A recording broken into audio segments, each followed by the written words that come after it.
अस्सलाम वालेकुम बच्चे, कैसे हैं सब लोग? होप सो सब ठीक होंगे। आज हम फर्स्ट ईयर के फिजिक्स चैप्टर 2 के एक्सरसाइज का न्यूमेरिकल करेंगे। So let's just see the first numerical. Suppose in a rectangular coordinate system a vector A has its tail at the point K. एक वेक्टर है जिसकी टेल जो है वो उसका पॉइंट हमें ये गिवन है, and its tip at Q. ये भी वैल्यू गिवन है कि मतलब एक वेक्टर है जिसकी जो टेल है उसकी वैल्यू ये है, उस पॉइंट की वैल्यू ये है 2 - 2 - 3, और इसको ब्रैकेट पे लिखा हुआ है स्मॉल ब्रैकेट में। आपने यहाँ से यहाँ तक का डिस्टेंस फाइंड आउट करना है। जी ये जो है ना, इसको मैं कह देती हूँ ये पॉइंट पी है, इसको मैं पॉइंट क्यू है। अब अगर इस पॉइंट को आपने वेक्टर फॉर्म में लिखना हो ना, तो जो पहली वाली वैल्यू होती है उसके साथ आई कैप लिख देते हैं, और जो सेकेंड वाली वैल्यू होती है उसके साथ जे कैप। तो ये -2i हो जाएगा, ये -3j। तो मैं इस पॉइंट को R1 वेक्टर का नाम दे देती हूँ। सिमिलरली अगर ये जो Q है इसको मैं R2 का नाम दे देती हूँ, और इसको अपने वेक्टर फॉर्म में लिखना हो तो फर्स्ट वाले वेक्टर के साथ आई कैप और सेकंड वाले के साथ जे कैप। जी यूजुअली जो वैल्यूज के दरमियान जो होता है ना वो प्लस साइन होता है, लेकिन ऑलरेडी अगर सेकंड वैल्यू के साथ नेगेटिव है तो आप उसको -3j ही लिखेंगे। अब इन दोनों का डिफरेंस लेना है तो Q - P आप ले लेंगे, और Q - P आप फाइंड आउट करेंगे R2 - R1 से। R2 की वैल्यू अभी हमने वेक्टर की देखी, -R1 की वेक्टर की वैल्यू, ब्रैकेट खत्म कर दे 3i + 9j। ये माइनस माइनस क्या होता है प्लस, तो आ जाएगा +2j, ये प्लस सबसे माइनस माइनस प्लस +3j। अब ये देखिए 3i + 2i कितने हुए 5i, और 9j + 3j कितने हुए 12j। आपने ये वेक्टर है इन दो पॉइंट्स के दरमियान का डिस्टेंस। अगर आपने इस डिस्टेंस की सिर्फ मैग्नीट्यूड निकालनी हो, मतलब ये वेक्टर है, अगर आपने सिर्फ और सिर्फ इसकी मैग्नीट्यूड निकाली है तो मैग्नीट्यूड का फॉर्मूला हम लगा देते हैं एक्स कंपोनेंट का स्क्वायर प्लस वाई कंपोनेंट का स्क्वायर। जो आई के साथ होता है बच्चे वो एक्स कंपोनेंट होता है, जो जे के साथ होता है वो वाई कंपोनेंट होता है। तो एक्स कंपोनेंट 5 का स्क्वायर प्लस वाई कंपोनेंट 12 का स्क्वायर, दोनों का स्क्वायर लेके ऐड अप करके आपके पास डिस्टेंस की मैग्नीट्यूड आ जाएगी। सेकेंड न्यूमेरिकल है हमारे पास, कहते हैं a certain corner of room is selected as the origin in the rectangular coordinate system. के रूम का एक कॉर्नर है, कॉर्नर का मतलब है वहां पे पॉइंट की वैल्यू जो है वो 0 0 है। If an insect is sitting on the adjacent wall at the point, और इस कॉर्नर से किसी डिस्टेंस पॉइंट पी के ऊपर जिसकी वैल्यू 2 1 है वहां पे कोई इंसेक्ट बैठा हुआ है। आपने ये डिस्टेंस फाइंड आउट करना है, ठीक है, कितना हमारे पास ये डिस्टेंस है। तो मैं क्या करती हूँ, इस वाले डिस्टेंस को मैं फाइंड आउट करना चाह रही हूँ, तो मैं क्या करती हूँ, ये 0 है तो फर्स्ट वाले के साथ आपके पास 0i आ जाएगा, और सेकंड वाले के साथ 0j, और यहाँ पे 2i + j आ जाएगा। ठीक है, आप इसमें से इसको माइनस करेंगे तो कोई फर्क तो नहीं पड़ेगा, क्योंकि 2 में से 0 ले तो 2 ही आता है, 1 में से 0 ले तो 1 ही आता है। तो आपके पास इन दोनों का डिफरेंस क्या आएगा, 2i + j। ठीक है, डिफरेंस लेना चाह रहे हैं ले लें, अदरवाइज आप डायरेक्ट भी लिख सकते हैं। आपने इस डिस्टेंस की, इस वेक्टर की आपने सिर्फ मैग्नीट्यूड निकाल लिया, तो आप वही फार्मूला लगाएंगे एक्स कंपोनेंट का स्क्वायर प्लस वाई कंपोनेंट का स्क्वायर। आई के साथ जो कंपोनेंट होता है वो एक्स होता है, जे के साथ वाई होता है, तो 2 का स्क्वायर प्लस 1 का स्क्वायर, दोनों का स्क्वायर लेके ऐड अप करके आपके पास वैल्यू आ जाएगी। थर्ड न्यूमेरिकल है व्हाट इज यूनिट वेक्टर। आपने फाइंड आउट करना है in the direction of vector A. Vector A आपके पास गिवन है, आपने इसका यूनिट वेक्टर निकालना है। यूनिट वेक्टर का फार्मूला आपने पढ़ा हुआ है, वेक्टर ओवर वेक्टर की मैग्नीट्यूड होता है। वेक्टर तो हमें पता है, वेक्टर की मैग्नीट्यूड निकालनी है। मैग्नीट्यूड कैसे निकालते हैं, एक्स कंपोनेंट का स्क्वायर उस वेक्टर की प्लस वाई कंपोनेंट का स्क्वायर। तो इस वेक्टर में जो आई के साथ है वो एक्स कंपोनेंट है मतलब 4 का स्क्वायर, जो जे के साथ है वो वाई कंपोनेंट है मतलब 3 का स्क्वायर, दोनों का स्क्वायर करके उसको ऐड अप करके उसका अंडर रूट ले लेंगे तो ये आपके पास मैग्नीट्यूड आ जाएगी। मैग्नीट्यूड भी आ गई, वेक्टर बी गिवन है, दोनों की वैल्यूज पुट ऑन करेंगे तो हमारे पास यूनिट वेक्टर आ जाएगा। नेक्स्ट न्यूमेरिकल है, कहते हैं 2 particles located at R1, distance आपके पास गिवन है R1 भी और R2 भी। ठीक है, find both the magnitude of the vector. आपने दोनों पॉइंट्स के दरमियान का डिस्टेंस लेना है, मतलब दोनों का डिफरेंस लेना है, और बाद में डायरेक्शन भी बतानी है एक्स एक्सिस से। तो पहले तो मैं क्या करती हूँ, दोनों का डिफरेंस लेती हूँ, R2 - R1 लेती हूँ, R2 की वैल्यू पुट ऑन कर दे -R1 की वैल्यू पुट ऑन कर दे। R2 ब्रैकेट ओपन करेंगे तो -2i + 3j, ये दरमियान में माइनस है तो माइनस इसके साथ मल्टीप्लाई होगा, -3i आ जाएगा, माइनस प्लस माइनस होता है, -7j आ जाएगा। ये भी माइनस का है, आई भी ये भी माइनस का है, तो -3 - 2 -5 आ जाएगा। ये प्लस का है, ये माइनस का है, तो -7 में से 3 निकालेंगे -4 आ जाएगा। ये आपके पास वेक्टर की वैल्यू आ गई।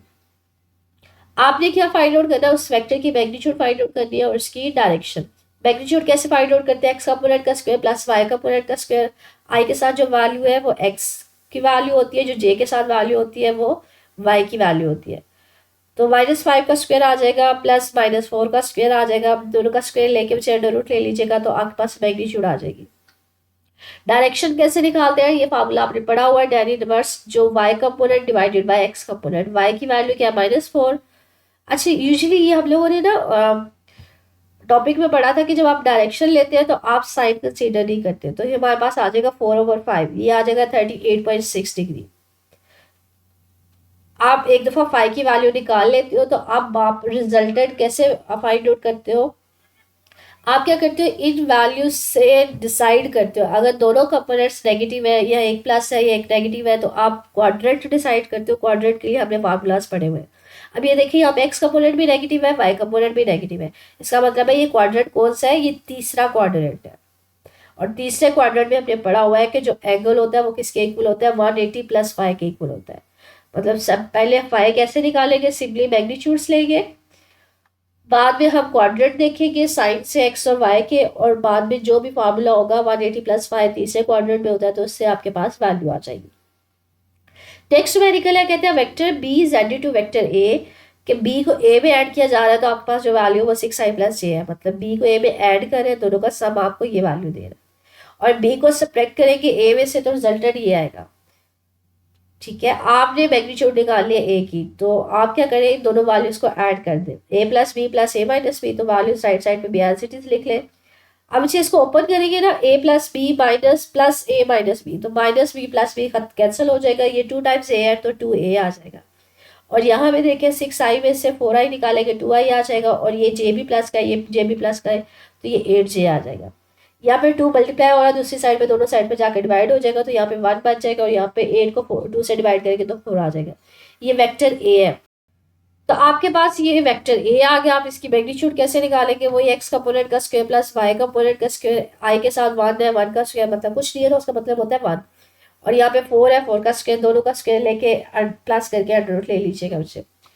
नेक्स्ट हमारे पास न्यूमेरिकल है, गिवन दैट ए वेक्टर है बी वेक्टर है, आपने मैग्नीट्यूड निकाल लिए। कब, पहले दोनों वेक्टर्स को ऐड करके सी रिजल्टेंट लेना है, फिर रिजल्टेंट जो वेक्टर आएगा उसकी आपने मैग्नीट्यूड और एंगल निकालना है। बी भी उसी तरह से है, पहले 3a - 2b को डिफरेंस लेके डी निकलेगा, जो डी वेक्टर आएगा उसकी मैग्नीट्यूड एंगल निकालेंगे। पहले तो कंपोनेंट ए सॉल्व करते हैं, पार्ट ए सॉल्व करते हैं। a + b को ऐड करके सी वेक्टर लेना है, तो a की वैल्यू पुट की और b की वैल्यू पुट ऑन की, दोनों को ऐड अप किया, 2i + 3i 5j हो जाएगा, और 3j - 4j, 4 में से 3 निकाले तो -j आ जाएगा। मैग्नीट्यूड कैसे लेंगे, वही एक्स कंपोनेंट का स्क्वायर प्लस वाई कंपोनेंट का स्क्वायर, आई के साथ x होता है 5 का स्क्वायर, और यहाँ भी j के साथ कुछ नहीं है, मतलब वहाँ पे 1 है, -1 है, -1 का स्क्वायर लेंगे तो ये हमारे पास वेक्टर सी की मैग्नीट्यूड आ जाएगी। डायरेक्शन कैसे निकालते हैं, डायरेक्शन के लिए मैंने आपको ये फार्मूला बताया हुआ है, y component divided by x component. यहाँ पे y कंपोनेंट के साथ क्या है, बात बच्चे साइन नहीं लेना, सिर्फ मैग्नीट्यूड लेनी है, डिवाइडेड बाय 5, तो 5 की वैल्यू डायरेक्शन क्या आएगा, 11 डिग्री। अब ये हमने डिसाइड करना है ये क्वाड्रेंट कौन सा है।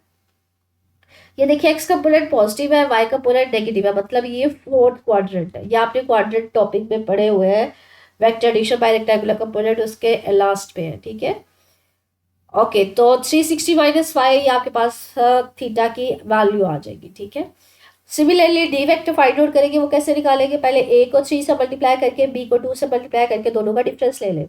तो 3 को ए से मल्टीप्लाई किया तो 6i + 9j आ जाएगा, -2 इसको अंदर मल्टीप्लाई कर दे, 6i माइनस माइनस प्लस होता है, +8j आ जाएगा। अब 6i और -6i दोनों कैंसिल हो जाएंगे, और 9j + 8j हमारे पास 17j आ जाएगा। आपने मैग्नीट्यूड कैसे निकाल लिया, एक्स कंपोनेंट का स्क्वायर प्लस वाई कंपोनेंट का स्क्वायर, एक्स कंपोनेंट तो है नहीं तो मतलब 0 है, वाई 17 का स्क्वायर तो ये 17 आ जाएगा। अब आपने इसकी डायरेक्शन फाइंड आउट करनी है। कहते हैं हमारे पास एक्स कंपोनेंट तो है नहीं, वो अलॉन्ग दी वाई एक्सिस, इसका मतलब क्या है, उसका एक्स एक्सिस के साथ एंगल कितना होगा, 90 डिग्री होगा, क्योंकि मुझे एक्स कंपोनेंट नहीं है, वो वाई के अलॉन्ग है, तो एक्स के साथ उसका एंगल 90 डिग्री होगा। 2.7 है next numerical find the angle between the two vectors. आपके पास दो वेक्टर्स है, इनके दरमियान आपने एंगल फाइंड आउट करना है। वेक्टर ए और वेक्टर बी आपके पास गिवन है। बच्चे आपने ना डॉट प्रोडक्ट का ये फार्मूला पढ़ा हुआ है, A dot B is equal to A B cos theta. आपने बेसिकली फाइंड आउट क्या करना है, थीटा फाइंड आउट करना है। तो मैं कॉस थीटा इधर आने देती हूँ, ए बी को इधर डिवाइड कर देती हूँ। तो दो वेक्टर्स का डॉट प्रोडक्ट लेके उसको वेक्टर्स के मैग्नीट्यूड के साथ डिवाइड कर देंगे। पहले डॉट प्रोडक्ट लेते हैं vector A dot vector B. अच्छा, डॉट प्रोडक्ट में पता कैसे लेते हैं, आई को आई की वैल्यू के साथ मल्टीप्लाई कर देते हैं, जे को जे की वैल्यू के साथ। यहाँ पे आई की वैल्यू क्या है 5 और यहाँ पे आई की वैल्यू क्या है 2। 5 मल्टीप्लाई बाय 2 आ जाएगा, प्लस यहाँ पे जे की वैल्यू क्या है 1 और यहाँ पे जे की वैल्यू क्या है 4। 4 मल्टीप्लाई बाय 1, तो इन दोनों को मल्टीप्लाई करके आपके पास ए डॉट बी की वैल्यू आ जाएगी।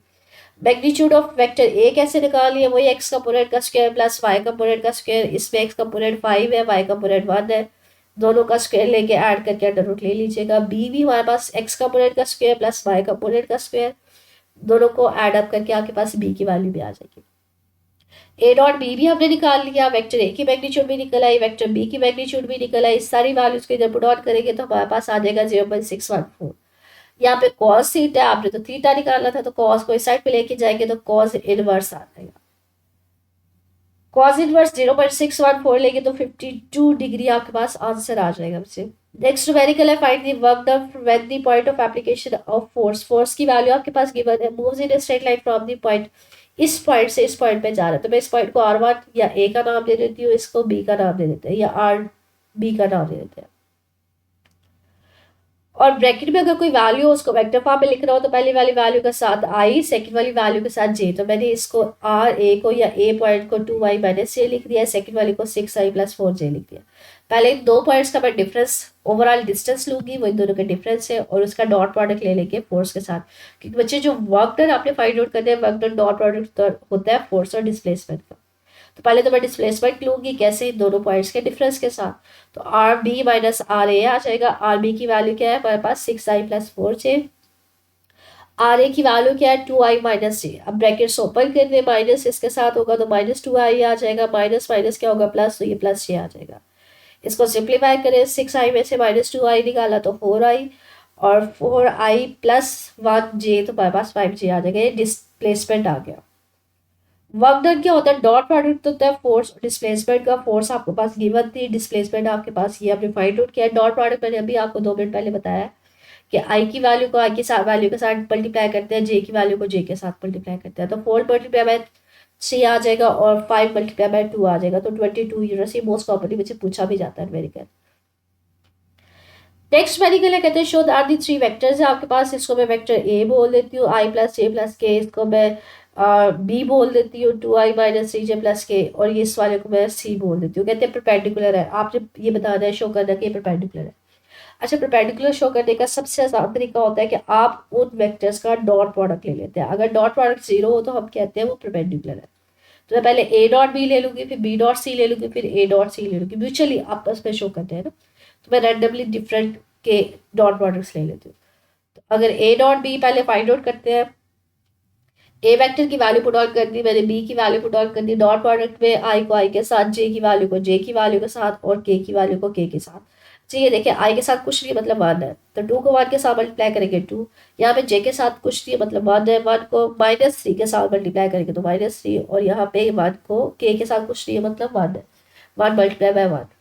ये 2, ये -3 और ये +1, तो ये हमारे पास सबको ऐड अप करेंगे तो मुझे यहाँ से 0 आ जाएगा। इसका मतलब है ये दोनों परपेंडिकुलर है। इसी तरह से बी डॉट सी ले लेंगे, दोनों का डॉट प्रोडक्ट लेंगे, सबको सम अप किया तो ये वैल्यू आ जाएगी 0 के साथ। सिमिलरली बी डॉट सी भी हमने फाइंड आउट कर लिया, सी डॉट ए ले लेंगे, सी की वैल्यू डॉट ए की वैल्यू, सबको मल्टीप्लाई करेंगे आई के साथ, जे की वैल्यू को जे की वैल्यू के साथ, के की वैल्यू को के की वैल्यू के साथ, तो आपके पास वैल्यू 0 आ जाएगी। इसका मतलब है ये भी कि आपस में परपेंडिकुलर है। नेक्स्ट मेडिकल है, कहते हैं वेक्टर ए आपके पास गिवन है, वेक्टर बी आपके पास गिवन है, आपने प्रोजेक्शन निकालना है ए का और बी।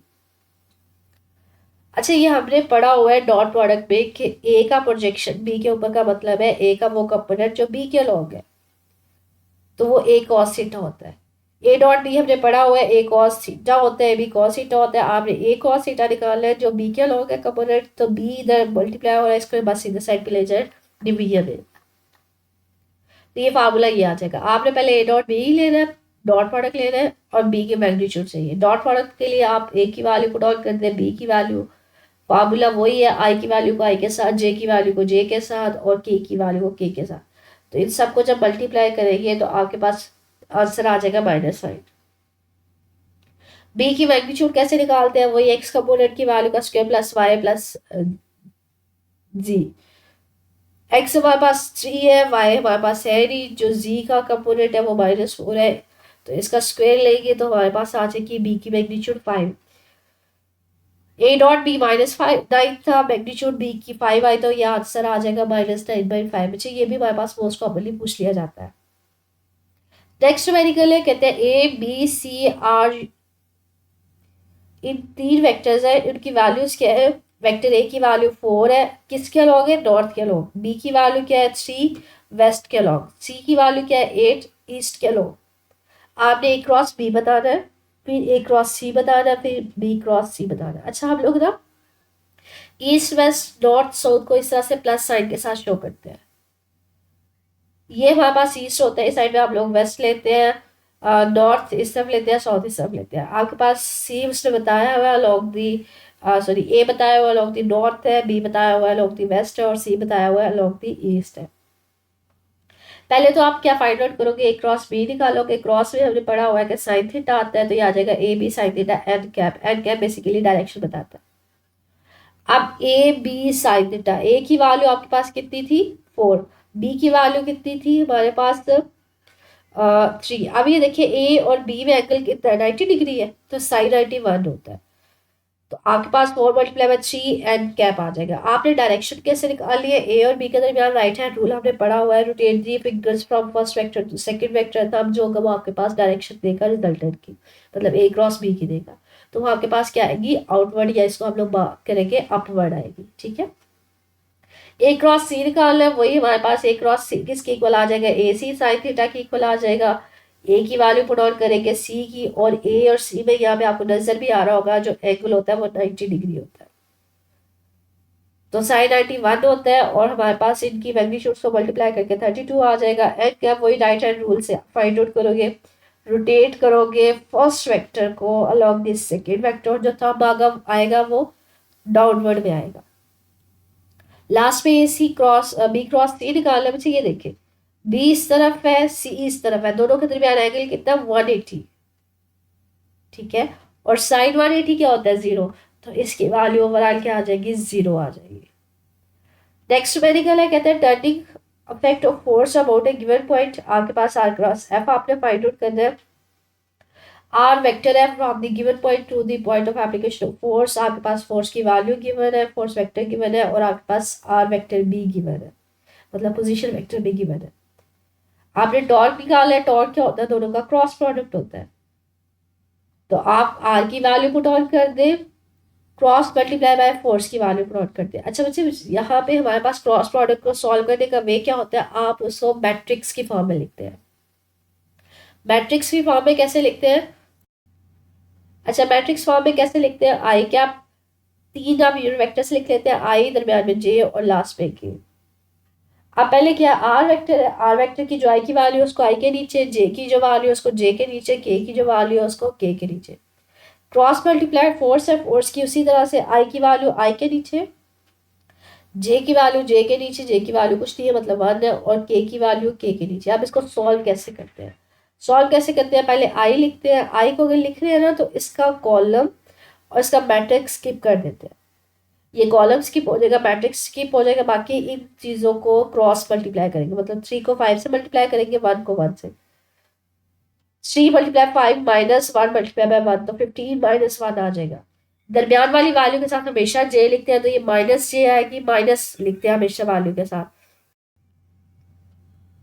दरमियान वाली वैल्यू के साथ हमेशा माइनस होता है, ये माइनस जे आ जाएगा। अब जे की वैल्यू कैसे निकालना है, इसका कॉलम और इसकी रो को स्किप कर देना और बाकी 4 फैक्टर्स को क्रॉस मल्टीप्लाई कर देना, मतलब 7 को 5 के साथ मल्टीप्लाई करेंगे, -3 को 1 के साथ, तो माइनस माइनस होगा वो प्लस में आ जाएगा, तो +3 आ जाएगा, 35 + 3 आ जाएगा। के एज इट इज आ जाएगा। के की वैल्यू कैसे निकाली है, इसके कॉलम इसके रो को स्किप करके बाकी क्रॉस मल्टीप्लाई कर देना, 7 को 1 के साथ, दरमियान में माइनस, -3 को 3 के साथ, तो 9 आ जाएगा। जिसकी भी वैल्यू निकालनी है, आई के निकाली है तो उसके रो और कॉलम को स्किप करना है, जे की वैल्यू निकाली है तो उसके रो और कॉलम को स्किप करना है, के की वैल्यू निकाली है तो उसके रो और कॉलम को स्किप करना है। लेकिन जो दरमियान वाली होती है उसके साथ हमेशा -6 लिखते हैं, ठीक है, माइनस लिखते हैं। अब इसको सॉल्व कर लीजिएगा, 15 में से 1 निकालेंगे तो 14 आ जाएगा, इसको 38 आ जाएगा और ये आ जाएगा 16। नेक्स्ट हमारे पास न्यूमेरिकल है, कहते हैं इतना ज़्यादा पूछा नहीं जाता लेकिन स्टिल कर लेते हैं। The line of action of force, force आपके पास गिवन है, पासिस थ्रू द पॉइंट जहाँ पे आपके पास पोजीशन वेक्टर गिवन है। आपने इस डाटा के अकॉर्डिंगली पहले आपने क्या फाइंड आउट करना है, मूवमेंट ऑफ फोर्स का मतलब है टॉर्क निकालना है। बाद में कहते हैं आपने दोबारा से फाइंड आउट करना है जिसकी पोजीशन ये है।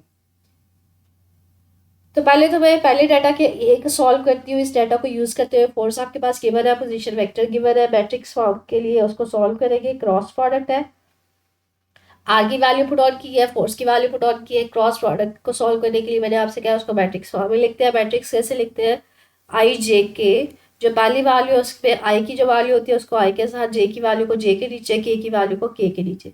यहाँ पे आई नहीं है मतलब 0 है, जे की वैल्यू -j है मतलब कुछ नहीं है मतलब -1 है, के की वैल्यू कुछ नहीं है मतलब 1 है। और सिमिलरली फोर्स में आई के साथ 1 है, जे के साथ -2 है, के है ही नहीं मतलब 0 है।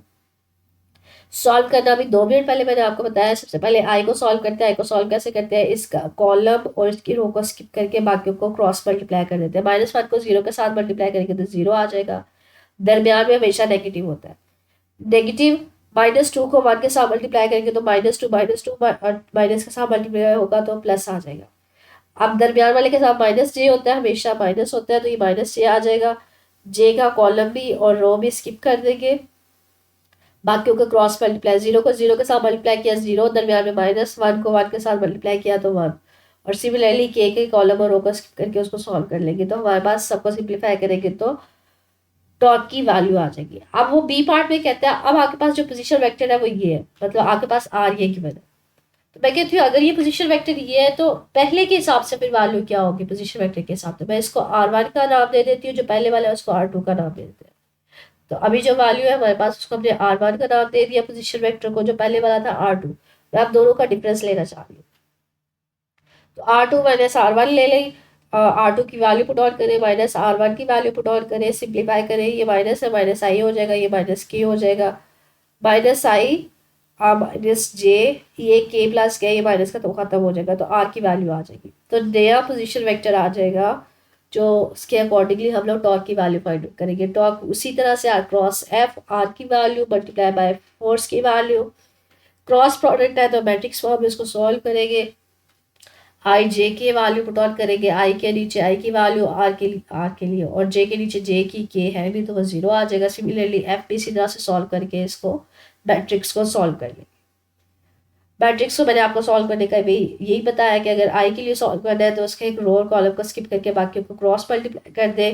दरमियान वाली वैल्यू के साथ माइनस होता है तो -j आ जाएगा और इसके भी कॉलम और रो को स्किप करके क्रॉस मल्टीप्लाई कर दे, के को भी सिमिलरली सॉल्व कर ले। नेक्स्ट न्यूमेरिकल है 2.14, मोस्ट इंपॉर्टेंट न्यूमेरिकल है the magnitude of dot and cross product के। जो डॉट प्रोडक्ट है दो वेक्टर्स, मैं सपोज करें ए और बी ले लेती हूँ। ए और बी की मैग्नीट्यूड जो है डॉट प्रोडक्ट की, वो उसकी वैल्यू क्या है 603। क्रॉस प्रोडक्ट की मैग्नीट्यूड की वैल्यू क्या है 6। आपने एंगल निकालना है। अच्छा मैग्नीट्यूड क्या होती है, ए डॉट बी है तो डॉट की जगह क्या आ जाएगा कॉस थीटा, ए क्रॉस बी है तो उसकी जगह क्या आ जाएगा साइन थीटा। तो मैं ए क्रॉस बी को डिवाइड कर देती हूँ, 2 को डिवाइड करती हूँ ना 1 से, तो A cross B divided by A dot B आ जाएगा is equal to 6 divided by 603। A cross B की जगह A B sine theta, A dot B की जगह A B cos theta, A B से खत्म हो जाएगा, साइन ओवर कॉस क्या होता है टैन होता है, 6 से खत्म हो जाएगा 1/3। यहाँ पे टैन दूसरी साइड पे जाएगा तो टैन इनवर्स हो जाएगा उसका 1/3 लेके, तो आपके पास वैल्यू आ जाएगी। नेक्स्ट न्यूमेरिकल है, कहते हैं load of 10 Newton is suspended from the cloth line के। हमारे पास एक वेट फोर्स है, लोड है जिसकी वैल्यू कितनी है हमारे पास 10 न्यूटन है। Distorts the line such that it makes an angle theta. जब इसको आप हैंग करते हो ना इस क्लॉथ लाइन के साथ तो ये क्या हो जाती है, ये डिस्टॉर्ट कर देती है। कितना हमारे पास वो एंगल बना रही होती है रिजल्ट के साथ 15 डिग्री। बच्चे जब ये डिस्टॉर्ट होती है ना तो इस स्ट्रिंग में टेंशन प्रोड्यूस हो जाती है। इधर भी टेंशन प्रोड्यूस हो जाएगी, इधर भी टेंशन प्रोड्यूस हो जाएगी। आपने बेसिकली ये टेंशन फाइंड आउट करनी है। अब ये देख ये टेंशन कितना एंगल बना रही है 15, और ये टेंशन फोर्स में कितना एंगल बना रही है 15। तो आप क्या करते हो, इन टेंशन फोर्स को इनके कंपोनेंट्स में रिजॉल्व करते हो। ये देखिए ये टेंशन थी, ये भी टेंशन थी, इसके कंपोनेंट्स पे कैसे रिजॉल्व किया आपने, ये एक्स कंपोनेंट होगा, अगर ये एंगल 15 है तो ये भी 15 ही होगा। ये इसका एक्स कंपोनेंट होगा, ये अपवर्ड डायरेक्शन इसका वाई कंपोनेंट, ये भी इसका एक्स कंपोनेंट, ये इसका वाई कंपोनेंट। अब ये देखिए जितनी टेंशन ये उतनी टेंशन ये है। अब ये cos थीटा इस तरफ है, ये टी cos थीटा इस तरफ है, दोनों इक्वल और ऑपोजिट है, तो हम कहते हैं ये दोनों कैंसिल कर देते हैं। अब इस टेंशन का जो साइन थीटा वो भी अपवर्ड है, इस टेंशन का भी साइन थीटा अपवर्ड है, तो ये दोनों अपवर्ड है, दोनों ऐड हो जाएंगे, तो ये आ जाएगा 2t sine theta. Weight force नीचे है तो हम कहते हैं जो ऊपर वाली टेंशन फोर्स है वो बैलेंस करवा रही है वेट फोर्स को, तो 2t sine theta equal to weight force आ जाएगा। 2 साइन थीटा डिनोमिनेटर डिवीजन में आ जाएगा, इधर मल्टीप्लाई हो रहा था इधर डिवाइड हो जाएगा, तो weight force divided by 2t sine theta, theta की जगह आप 15 डिग्री लिख लीजिए। आपने बेसिकली टेंशन निकाली थी ना, तो मैंने क्या किया है, दोनों टेंशन फोर्स को जो अपवर्ड डायरेक्शन में ऐड हो रही थी उसको बैलेंस करवाया वेट फोर्स के साथ। या आप इसको इस तरह से भी ले सकते हैं, जो अपवर्ड वैल्यूज है उसको दोनों को प्लस ले लिया है, जो डाउनवर्ड है उसको नेगेटिव ले लिया है, नेगेटिव दूसरी साइड में जाके प्लस हो जाएगा और ये 2t साइन थीटा आ जाएगा। आपने टेंशन निकाली थी, टेंशन इधर रहने दे, 2 साइन 15 डिवीजन में आ जाएगा, साइन 15 लेके उसको 2 से मल्टीप्लाई करके आंसर आ जाएगा।